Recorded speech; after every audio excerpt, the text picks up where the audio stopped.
పూజ్యులు his holiness Shri Shri Shri Shankara Vijayendra Saraswati గారు, doctor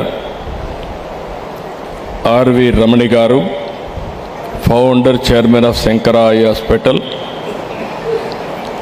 chairman Shankara I foundation USA Muralikrishna గారు, గౌరవనీయులు గౌరవ పార్లమెంట్ సభ్యులు కేంద్ర మంత్రివర్యులు పెమ్మసాని చంద్రశేఖర్ గారు, స్థానిక శాసనసభ్యులు నరేంద్ర కుమార్ గారు, steering council chairman member Janakiram గారు, director medical doctor JK Reddy గారు, IIT మెడ్రాస్ డైరెక్టర్ కామకోటి గారు, ఈరోజు ఈ పవిత్రమైన కార్యక్రమానికి చేసినటువంటి సోదరి సోదరుమణులందరికీ, పెద్ద ఎత్తున అమెరికా నుంచి ఈ ప్రాంతమంతా కూడా దాతలు వచ్చారు. అలాంటి దాతలందరికీ మనస్ఫూర్తిగా అభినందనలు, శుభాభినందనలు. ఇక్కడ పవిత్ర సేవకు అంకితమైనటువంటి సిబ్బందికి కూడా నా నమస్కారాలు. ధర్మం, న్యాయం, సేవ మూల సిద్ధాంతాలుగా కంచి పీఠాన్ని జగద్గురువు శ్రీ ఆదిశంకరాచార్యులు తమిళనాడులో స్థాపించారు. నాటి నుంచి నేటి వరకు హిందూ ధర్మ పరిరక్షణకు కృషి చేస్తుంది ఈ సంస్థ. అన్య మతాల నుంచి హిందూ మతానికి ముప్పు వాటిల్ల సమయంలో సదాశివుడి రూపమైన ఆదిశంకరాచార్య భూలోకంలో జన్మించారని భక్తుల నమ్మకం, విశ్వాసం. ఆ విశ్వాసమే ఈ విజయానికి కారణమైందని చెప్పి కూడా నేను మీకు తెలియజేస్తున్నా. కర్ణాటకలోని శృంగేరి శారదాపీఠం, గుజరాత్లో ద్వారకాపీఠం, ఒరిస్సా పూరిలో గోవర్ధన పీఠం, ఉత్తరాఖండ్ బద్రీనాథ్లో జ్యోతిర్మయ పీఠం మఠం, ఇలా దేశంలో 4 దిక్కుల 4 పీఠాలను స్థాపించారు. 4 వేదాలు వ్యాప్తి చెందేలా చేశారు. హిందూ ధర్మాన్ని తిరిగి బలమైన శక్తిగా మలిచారు. హిందూ ధర్మ పరిరక్షణకు ప్రస్థానం సాగిస్తున్న కంచిపీఠం మహోన్నతంగా ఎదుగుతూ వచ్చింది. ధర్మం, జ్ఞానం, సేవకు మారుపేరుగా కంచిమఠం నిలిచింది. ఇప్పుడే మాట్లాడుతూ చెప్పారు, మానవ సేవే మాధవ సేవ అని నమ్మింది. కాబట్టి కంచిపీఠం దేశవ్యాప్తంగా కంటి ఆసుపత్రులు స్థాపించి పేదలకు ఉచితంగా వైద్య సేవలు అందిస్తుంది. ఇక్కడుండే శంకర హై హాస్పిటల్లో ఈరోజు సూపర్ స్పెషాలిటీ కేంద్రాన్ని స్వామీజీ సమక్షంలో నేను ప్రారంభించడం నా అదృష్టంగా భావిస్తున్నా. ఈరోజు మీరు ఒకసారి చూస్తే సామాన్యులకు సైతం నేత్ర చికిత్సలు అందుబాటులో తెచ్చిన శంకర హై హాస్పిటల్ 1977లో ఈ సేవా కార్యక్రమాన్ని, ఉద్యమాన్ని ప్రారంభించింది. ఇప్పుడే రమణి గారు చెప్పారు, తొందరలోనే 50 సంవత్సరాల ఉత్సవాలు జరుపుకుంటున్నాం. తప్పకుండా ఆ ఉత్సవానికి నేను హాజరవుతానని చెప్పి కూడా మరొకసారి విజ్ఞప్తి చేస్తున్నా. 5 దశాబ్దాలు దేశవ్యాప్తంగా 10 రాష్ట్రాల్లో 14 ఐ హాస్పిటల్ నిర్వహిస్తుంది. ఇప్పటి వరకు 30 లక్షల మందికి ఉచితంగా కంటి శస్త్రచికిత్సలు చేశారు. 70 లక్షల మంది చిన్నారులకు కంటి పరీక్షలు చేయడం ఇది ఒక అసాధారణమైన కార్యక్రమం. ఈ ఆసుపత్రిలో రోజుకి సగటున 750 మంది ఉచిత కంటి శస్త్రచికిత్స జరుగుతాయని తెలిసి చూస్తే నాకే ఆశ్చర్యం వేసింది.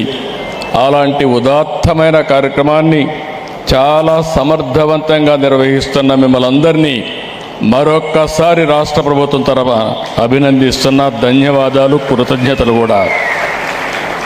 1986లో శంకర హాస్పిటల్ దగ్గర కేవలం 14 మంది సిబ్బంది. ఈరోజు 2268 మంది సిబ్బంది పనిచేస్తున్నారు.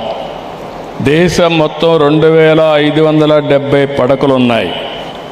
భారతదేశంలోనే కాకుండా నేపాల్, కంబోడియా, నైజీరియా వంటి దేశాల్లో కూడా ఈ హాస్పిటల్స్ ఉన్నాయి. ఇంకొక పక్క మిమ్మల్ని అందరినీ చూస్తే ఇప్పుడే నాకు మ్యాప్ చూపించారు. దేశం అంతా ఉన్నాయి, ఇంకా కొన్ని ప్రాంతాల్లో లేవు. తప్పకుండా నాకు ఏమాత్రం కూడా అనుమానం లేదు. ఇక్కడే మురళీ కృష్ణమూర్తి గారు chairman Shankara I foundation USA ఉన్నారు. వాళ్ళకు దాతల కొరత లేదు.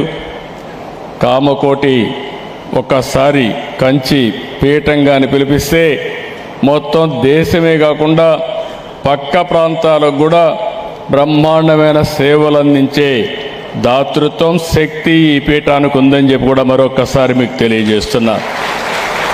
దేశంలో అనేక పీఠాలున్నాయి, ఎన్నో సేవలు అందిస్తున్నాయి. వాళ్ళందరికీ కూడా ఆదర్శవంతంగా ఈ కంచి ఉండడం మన అదృష్టం అని చెప్పి కూడా నేను మీకు తెలియజేస్తున్నా. గుంటూరులోని శంకర హాస్పిటల్ 2300 నుంచి మంచి సేవలు అందిస్తూ ఉంది. 4 లక్షల పైగా ఉచిత కంటి శస్త్రచికిత్సలు ఇక్కడ జరిగాయి. 9 లక్షల మందికి పరీక్షలు చేశారు. 300 పడకల సామర్థ్యంతో రోజుకు 2500 నుంచి 3000 మంది రోగులకు సేవలు అందిస్తున్నారు. ఈరోజు మళ్ళీ super speciality eye care black ప్రారంభించారు. దీనివల్ల రాబోయే రోజుల్లో సేవలన్నీ కూడా డబుల్ అయ్యే పరిస్థితి వస్తుంది. ఈరోజు ఇక్కడ చూస్తే ఏదో ఫ్రీగా చేస్తుందనేది కాకుండా చాలా వరకు సమర్థవంతంగా చేస్తున్నారు. ఒక్క మాటలో చెప్పాలంటే రెయిన్బో ప్రోగ్రాం ద్వారా ప్రత్యేకంగా పిల్లల కంటి ఆరోగ్యంపై దృష్టి పెట్టడాన్ని అభినందిస్తున్నా. ఇంకో పక్క శంకర ఐ యొక్క గ్రామీణ సేవా ప్రాజెక్టు గిఫ్ట్ ఆఫ్ విజన్, అంటే విజన్ను దానం చేయమని ఒక మంచి కార్యక్రమాన్ని ఇస్తే ఇప్పటి వరకు 32,000 శిబిరాలు మొత్తం నిర్వహించే పరిస్థితికి వచ్చారు. రోగుల్ని హాస్పిటల్కి తీసుకొచ్చే దగ్గర నుంచి వైద్య పరీక్షలు చేయడం, అత్యాధునిక చికిత్స, మెడికల్ అందించడం అన్నీ కూడా ఒక పవిత్రమైన భావంతో చేస్తున్నారు. అత్యున్నతంగా చేస్తున్నారు. నాకు అనిపిస్తుంది ఓసారి ఇక్కడ ఉండేవాళ్ళు నా దగ్గరికి వస్తే ఒక విధంగా ప్రవర్తిస్తారు, ఇక్కడికి వస్తే ఇంకొక విధంగా ప్రవర్తిస్తారు. అంటే నా దగ్గరికి వచ్చినప్పుడు రాజకీయ నాయకుడిగా చూస్తారు, ఇక్కడికి వస్తే స్వామి దగ్గరికి వస్తే భక్తులుగా మీరంతా ఉండి ఏ విధంగా సేవ చేయాలనో సేవకు అంకితం అవుతారు. అదే ఈ సంస్థను నడిపిస్తూ ఉందని చెప్పి కూడా నేను మీకు తెలియజేస్తున్నా. ఇదే హాస్పిటల్ బయట ఉంటే అది కమర్షియల్గా ఉంటుంది. అదే హాస్పిటల్ ఇక్కడ ఉంటే ఇక్కడ పనిచేసే సిబ్బంది మొదలుకొని వచ్చే రోగుల వరకు పవిత్రమైన భావంతో వస్తారు, దేవుని మీద నమ్మకంతో వస్తారు. దానివల్ల చాలా తొందరలో వాళ్ళు అనుకున్న లక్ష్యం కూడా నెరవేర్చే పరిస్థితి వస్తుంది. ఇలాంటి చాలా అవసరం. నేను వారి మెసేజ్ ఇప్పుడే విన్నాను. నేను కూడా కంచి పీఠాధిపతి ఆశీస్సులతో ఈ సోలీనెస్ శ్రీ శ్రీ శంకర విజయేంద్ర సరస్వతి గారి ఆశీస్సులతో ఈ రాష్ట్రంలో ఒకటే ఆలోచిస్తున్నాను. హెల్తీ, వెల్తీ, హ్యాపీ సొసైటీ నా ఆలోచన. శంకరాచార్య గారు ఎప్పటి నుంచి చెప్తున్నారు, 5 గుణాలు వారు చెప్పారు. ఆ 5లో కూడా పేదరికం లేని సమాజాన్ని చూడాలనేది వారి కళ, వారి ఆశయం, వారి ఆశీస్సులు. అలాంటి పేదరికం లేని సమాజాన్ని మనం నిర్మాణం చేయలేమా అని ఆలోచించినప్పుడు ఇది అసాధ్యం కాదు, అందరం అనుకుంటే సాధ్యం, అది తప్పకుండా సాధిస్తామని చెప్పి నేను మీకు తెలియజేస్తున్నాను. ఇంకొక పక్క మీరు ఒక్కసారి ఆలోచిస్తే ఈరోజు ప్రతి ఒక్కరి ఆరోగ్యం చాలా ముఖ్యం. నేను ఇక్కడికి వచ్చినప్పుడు హెల్త్ గురించి మాట్లాడుతున్నాం కాబట్టి అందుకే ఈ ప్రభుత్వం ఒక వినూత్నంగా ఆలోచించాం. యూనివర్సల్ హెల్త్ కవరేజ్ తీసుకొచ్చాం. ఈ రాష్ట్రంలో ఉండే చిన్న పెద్ద అందరికీ 2,50,000 రూపాయలు హెల్త్ ఇన్సూరెన్స్ కల్పించే బాధ్యత ఈ ప్రభుత్వం తీసుకుంటామని చెప్పి కూడా నేను మీకు తెలియజేస్తున్నా.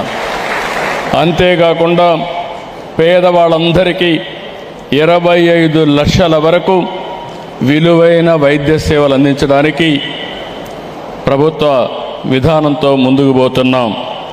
ఇంకొక పక్క మీరు ఒక్కసారి చూస్తే ఒక మంచి ప్రాజెక్ట్ని తీసుకొచ్చాం, సంజీవని. అంటే నా ఆలోచన ఒకటే, శంకరాయ హాస్పిటల్ ఏ విధంగా అయితే ఆర్టిఫిషియల్ ఇంటెలిజెన్స్ ఉపయోగించి మెరుగైన సేవలు రోగులకు అందిస్తున్నారో, నేను కూడా ఆలోచించేది ప్రపంచంలో ఎక్కడ ఆరోగ్యానికి సంబంధించిన నాలెడ్జ్ ఉంటే అది రోగి ఇంటి దగ్గరనే అతనికి ట్రీట్మెంట్ ఇప్పించే విధంగా ఈ సంజీవని ప్రాజెక్టు పనిచేయబోతుందని చెప్పి కూడా నేను మీకు తెలియజేస్తున్నా. ఈ రాష్ట్రంలో ఉండే 5 కోట్ల మంది ప్రజల యొక్క హెల్త్ రికార్డ్స్ అన్నీ ఆన్లైన్లో పెట్టి డిజిటలైజ్ చేసి హాస్పిటల్స్ కానీ అదే మాదిరిగా ఎవరైతే ప్రాక్టీషనర్స్ ఉంటారో ఏఎన్ఎం వరకు ఆన్లైన్లో ఉంటారు. బిల్ గేట్స్ సహకారంలో వాడు ఫౌండేషన్ ద్వారా ప్రపంచంలో ఉండే నాలెడ్జ్ కానీ టెక్నాలజీ వాళ్ళు తీసుకొస్తారు. ఇప్పటికే ఒక పైలట్ ప్రాజెక్ట్ జరుగుతూ ఉంది.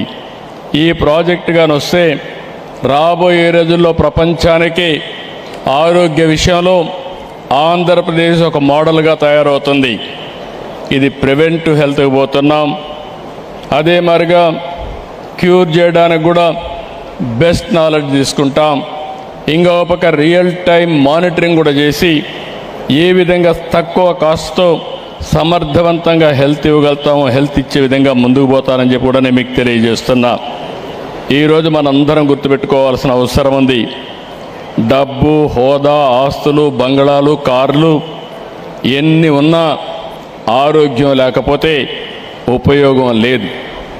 అందుకే మనం గుర్తుపెట్టుకోవాల్సింది అనారోగ్యమే నిజమైన పేదరికం. ఒక కుటుంబం అనారోగ్యంతో ఉంటే ఆ కుటుంబం పేదరికం లేక ఆటోమేటిక్గా పోయే అవకాశం ఉంటుంది. అలాంటి సమయంలో ఈరోజు మీరు ఒక్కసారి చూస్తే ప్రజా ఆరోగ్యాన్ని కాపాడడానికి శంకర్ హాస్పిటల్ చేస్తున్న సేవల్ని మనస్ఫూర్తిగా అభినందిస్తున్నా. వారికి ఒకటే హామీ ఇస్తున్నా, వారు చేసే సేవా కార్యక్రమంలో తప్పకుండా ఈ ప్రభుత్వం ముందుంటాం, అన్ని విధాలా సహకరిస్తామని స్వామి గారికి నేను హామీ ఇస్తున్నా.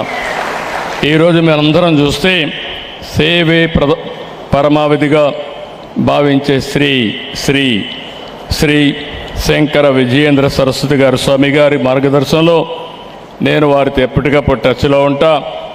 వారి ఆశీస్సులు తీసుకుందాం. ఈరోజు నేను ఒకటే చెప్తున్నా, టెక్నాలజీ సమర్థవంతంగా ఉపయోగించుకుంటే మంచి ప్రభుత్వ విధానాలు తీసుకురాగలిగితే ప్రజల్లో ఇక్కడికి వస్తే మీ ఉత్సాహం చూసా.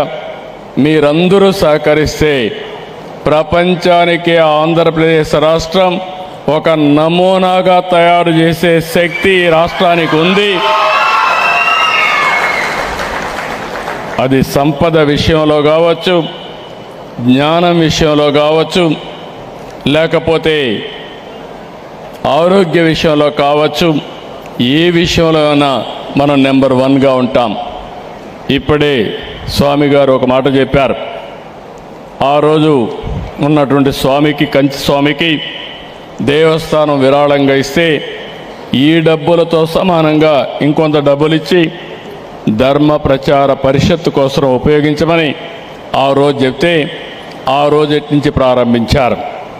ఇలాంటి ఒక చిన్న విషయాలు ఒక్కొక్కసారి ఎంత బాగా పనిచేస్తాయంటే ఈరోజు దేశంలోనే నెంబర్ 1 ధర్మ ప్రచార పరిషత్తు టీటీడీ నిర్వహిస్తూ ఉందంటే దానికి నేను గర్వపడుతున్నానని చెప్పి కూడా నేను మీకు తెలియజేస్తున్నా.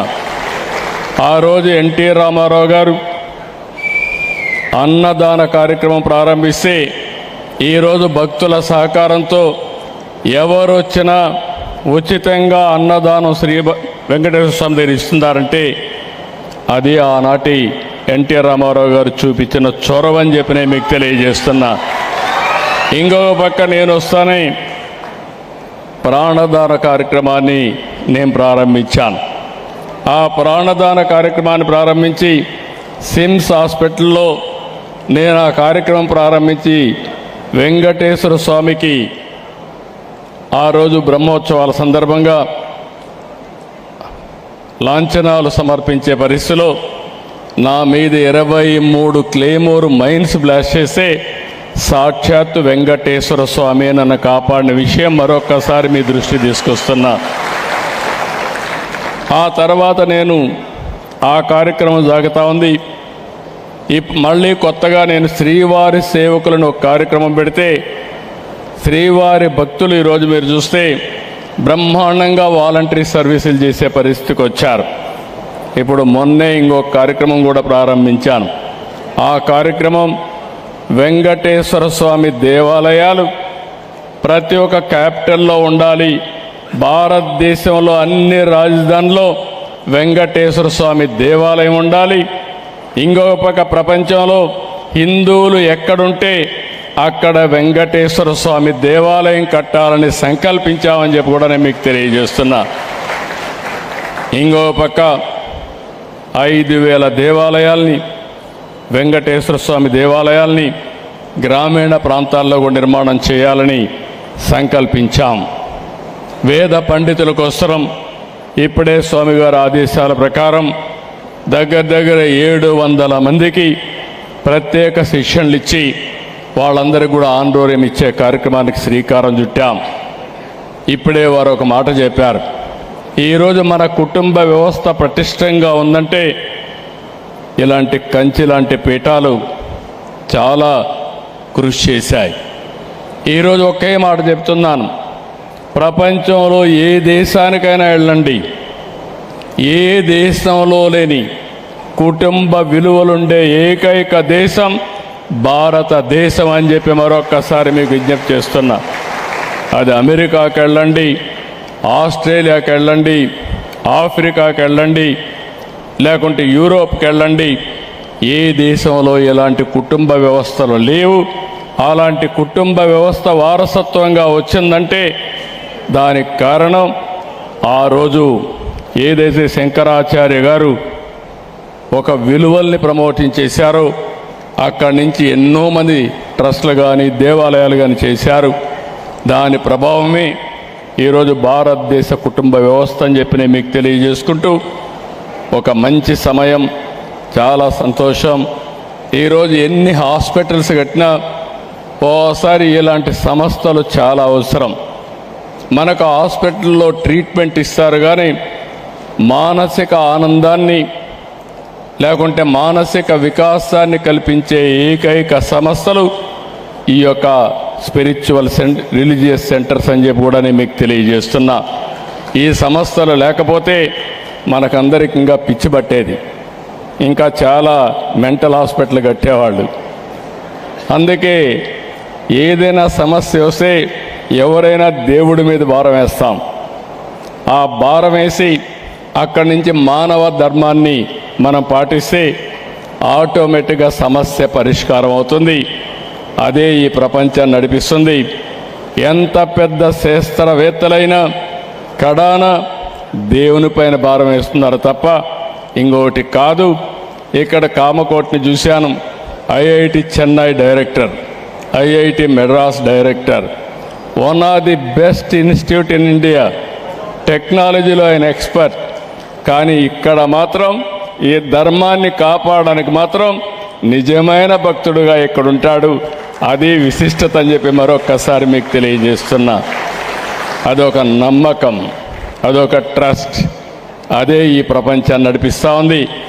అలాంటి నమ్మకాన్ని కాపాడుతూ వచ్చినటువంటి ఇలాంటివి పూజ్య స్వామీజీలందరినీ, మన స్వామిని ముఖ్యంగా నేను అభినందిస్తూ అదే మాదిరిగా నా ధన్యవాదాలు, కృతజ్ఞతలు తెలియజేసుకుంటూ ఈ హాస్పిటల్ విషయంలో మాత్రం మీరు చేసే అన్ని కార్యక్రమాలకి, మంచి కార్యక్రమాలకి నేను పూర్తిగా అండగా ఉంటానని మరొక్కసారి హామీ ఇస్తూ అందరికీ నమస్కారాలు.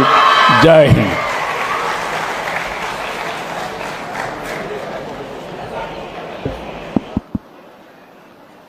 సర్వేంద్రియానం నయనం ప్రధానం, మానవ సేవే మాధవ సేవ అని తెలియజేసి వారి చేతుల మీదుగా శంకర ఐ హాస్పిటల్ను ప్రారంభించినటువంటి, మరి ముఖ్యంగా ఈనాటి కార్యక్రమంలో మన అందరికీ కూడా తమ అమూల్యమైనటువంటి సందేశాన్ని